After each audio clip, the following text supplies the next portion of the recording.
welcome to the Midday Roast. We are starting a little late today because we had some technical difficulties with the Facebook Live settings.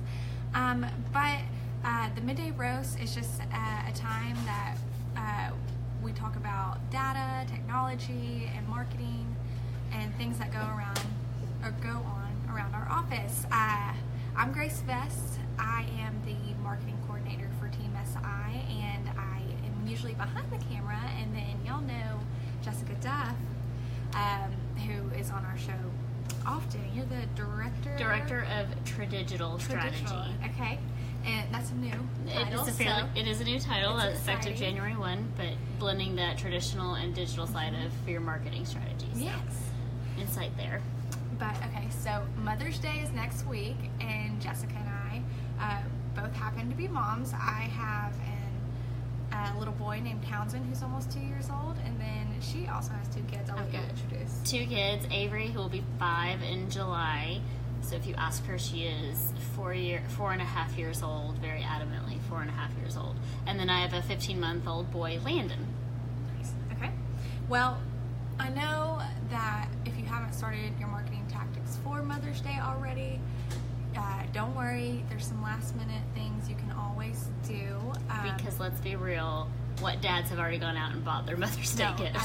I think I read a stat that's like 80% of dads and just men in general don't buy or think about getting a gift for their mom until about 48 hours prior. That sounds probably accurate. That'd definitely be my husband. No offense. But something I would like to bring up, and I can't speak for all moms, but I am a mom that does not want jewelry and flowers all the time. I love them, I do, but Mother's Day, what Jessica and I were just talking about is like we want a break, or we want the time to have a break. So I think you're seeing this more and more in advertising, that businesses trying to appeal to the consumer, they understand that yes, the previous conception that flowers and chocolate and jewelry are the only things that moms look for. Not all moms are like that anymore. We're working moms. We're busy, and we, take care of a family, and we have a job. And not to say that the dads aren't doing the exact same thing, but that ability of just having a break, having a chance to be pampered, putting in an extra hour in the day, even though that's not physically possible, that's what we want. If there's a way that can be made to be happen, that's what you as the business need to tell me or tell my husband, so that we can find a way to get that extra time. How should a business tell, like me or you or the dads out there? We as the women being targeted and given the gifts on Mother's Day can drop so many hints, but really the men are the ones who need to be kind of targeted. The ads need to be directed to, hey dad, this is what you should do for the mom in your life, or hey son, or however it is, kind of gear the message to something that is going to make it simple, make it not necessarily cheap, because that's not what it's about, but making the whole process easy, because the guys are just as busy as we are. So finding the time to go to the store, if there's an opportunity to buy online or reserve online or book something that way, just thinking about that, coming back to that whole time concept. What can you do that makes it thoughtful but also makes it easy on everyone involved? Yeah, something I noticed, and I think it was Kroger. I know I use their grocery service to go pick up the groceries to save time out in West Little Rock, but I noticed they started doing ads to dads, because my husband talked about it. He was like, hey dad, how about you go pick up the groceries but still save time? So advertising click list, but for the dad. Oh, that's nice. So it was a small thing, and then when my husband mentioned it to me, I'm like, that's a great idea. Yeah, you go get the groceries this you do time. that. Because I just know, like, even just during my lunch breaks, a lot of the times it's not because I'm not taking my lunch break. I'm going to the grocery to buy diapers. I'm going to take my son to the doctor. Like, it could just be countless things that are not about me, per se. But then a lot of brands sometimes think that they have to have a product that they're selling. And I know we've kind of mentioned it, but how can brands that maybe are like a hospital or, I don't know, another brand, an automotive dealer, what kind of things can they do to promote? I think this is where kind of a partnership may come into play, and we both mentioned we both got the same contest ad served to us. Little Rock Family magazine does a great job with kind of spearheading these contests, but Leap Pediatric Dental is doing a Mother's Day giveaway, and they partnered with a salon, a boutique, and Bite Squad. Yeah. So you get 3 elements that a mom is looking for: a chance to be pampered, a chance to shop, and save time, and then the restaurant. You got a chance to have dinner taken care of for you, and then ultimately delivered to your house. So you have a combination of the publication right there serving the ad out to everybody, but the dental, the pediatric dental facility, it's a great way for their name is on top of it all. Mm-hmm. So they spearheaded this, and so the next time if you have a kid who hasn't gone to the dentist yet, maybe you'll keep in mind, oh, well, they did that really cool Mother's Day thing. I'll call them. You know, it's just that brand recognition. So you may partner with some other businesses that you wouldn't think would relate to what you're offering. Mm-hmm. But in the grand scheme of things, a mom basically needs everything. Yeah. A parent is going to need everything. So, I mean, even if it was a car dealership thinking, okay, well, maybe it's, I don't know how they would offer like a free babysitting or something with, what is that, care.com, I think, that offers babysitting. Maybe it's a gift card to care.com, you know, just something like that. So when they can run their car to the dealership to get the oil change if that's what they need. Yeah, in a kind of twist that I saw that someone did, I can't say the company or I'd totally give a shout out. Mm-hmm. Instead of a twist to getting flowers, it's a landscaping business saying, hey, it's some kind of contest, we'll come do your yard. Okay. And so that's another cool twist, because then it takes care of your gardening needs. For you. Yes. But at the same time, you're still getting flowers. That is something with Mother's Day, you often think flowers and gardening is something that mm-hmm. moms enjoy doing sometimes, and so if they had an extra set of hands to take care of that need for them, that is very beneficial. And because we're a week out, and if there's brands out there or they watch this show later, what would you tell them to do as far as picking a platform to do this advertising on? Well, moms are on Facebook. Yes, we are. They are on Facebook all the time.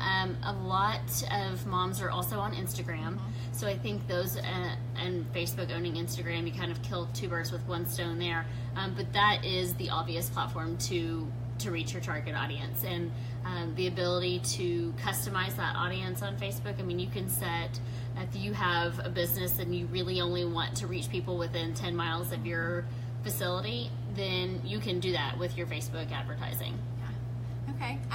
We've kind of talked about Mother's Day and things that you could do or we would want. But just some advice to target to moms all year round. Mm-hmm. What would be your number 1 piece of advice just to hit moms throughout the year? I like you see this kind of in like the entertainment magazines. They're just like us. Mm-hmm. You know, speaking. Oh, you know, these celebrities buckle their shoes the same way we do. Okay, I get that. But seeing the ads that are moms are just like me. Mm-hmm. You know, it's not always perfect makeup and styled hair and the kid that's dressed to the nines. No, it's shoelaces are untied, yes, or maybe not even shoes on, and your hair's up in a ponytail. You know, it's the craziness. So having something that's real life. Mm-hmm. I follow Medela. They do bottles, yep, and breast pumps, and really are big proponents of breastfeeding. I follow them on Instagram, and it's real life moms who have shared photos of what it's like. And something like breastfeeding isn't always easy, yeah, and to be able to have a product, a business share that real life image, that really speaks to me. And ultimately you insert your product by sharing those real life moments. That's what appeals to me as a parent. And then something else I know that I look to, and maybe you don't, but I do since I'm a first time mom. My son's just now starting terrible twos. Welcome. It's a wild world. Yes. Something that I always do to go online and search for is I'm looking for guidance. Even if it won't make my son stop crying, I feel like if I can find something online, yes, to help me ease my craziness inside, yes, then be okay. So how can brands provide any type of guidance for people in my situation? I am I'm a big fan of the they're kind of like infographics, but they're just the posts. It's like 5 steps to get your kid to stop crying. And I mean, it's not really legitimately 5 steps because it's never 5 steps, oh, gosh, no. but it's ideas. Maybe there's something on that list that you haven't tried before. And usually when these are shared on social media, whether it be Instagram or Facebook, again, the 2 platforms we're on most often, go through those comments, because that's the brand starts the conversation by doing a post like that. And that's where you're, as a parent, as a mother, you're going to go on and you'll see that post. It gets you involved, and you start communicating. You start a conversation with this whole other world of moms out there, just based on that brand's initial post. Because I mean, sometimes, and I mean, I know I'm not the only mom, but sometimes you do feel alone, and you don't. It's so nice to talk to people that are going through the same crazy situations that you're going through. Yes, definitely. Something else I wanted to hit on is reputation management. How should brands really take reviews and things like that to heart? Because I know I base almost 100% of my decisions on what other moms are saying about a brand. I think what you just said about you may feel alone, but the world of moms is huge, and a mother's review weighs very heavily, and I think it's important for brands to really take a review seriously. If it's a positive one, don't just leave it sitting there. Thank them and ask them what made them leave that 5-star review. What was it about the service they experienced or the product that they used that made it so deserving of that 5-star? And obviously, if it's anything less than a 3, what could we have done to fix this? Comment, make that conversation public, so that the next mother who comes on, like in your case, sees, okay, well, maybe they got this 2-star review for that bicycle, but it's because XYZ. And just having that open communication so that it's public for the next mom to come on and see, it's very important. And to respond to everything. No, I totally agree. And this is not just for like brands I'm buying for my son or things like that. Like for restaurants, for example. And family friendly. Gosh, yes. Like people will promote on their websites and social media that they're kid friendly, but then I'll go look at a review and say, oh, they only have 1 high chair, or oh, we got shunned because my kid was being loud. And so that's a huge deal, and I've stopped going to a couple of restaurants just because that's a very good point. That is, it doesn't have to be a specific product, but something that advertises being family friendly. Make sure you follow up on that. And if I know something's not family friendly, like by all means, I'm not going there. Right, so exactly. You're not going to subject your child to that or yourself. And then one of the last things I wanted to touch on is make sure your local business directories on Google, Yelp, etc. are correct, because I had a situation where we were out of town.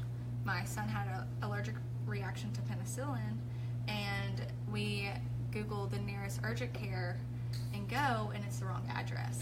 So I was in panic mode, but I relied on Google to get me there, and it brought me to one of their home offices versus the actual place where he needed care.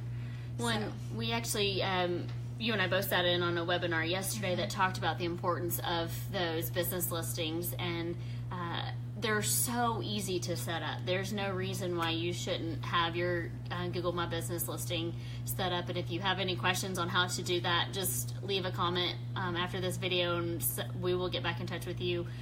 Literally, it's like 5 steps and you're done. And in a situation like that, I would have been in panic mode too. Right, you just don't know. It is. So that is very important. And you can do so much with the Google My Business listing other than just your address and a phone number. I mean, having links to your website, having photos of your business or with your products. So you can talk to somebody to walk you through what to do. That's a big thing for me. So yeah, definitely make sure that is updated. Yeah. Well, Jessica, I think we've covered a lot today. Yes. But any moms, brands, businesses, if you have any questions, we would love to talk to you about anything we mentioned. And then if you have any suggestions or anything like that, please leave a comment and I will reply to you or put you in contact with who you need to talk to. So y'all have a great day and have a happy Mother's Day.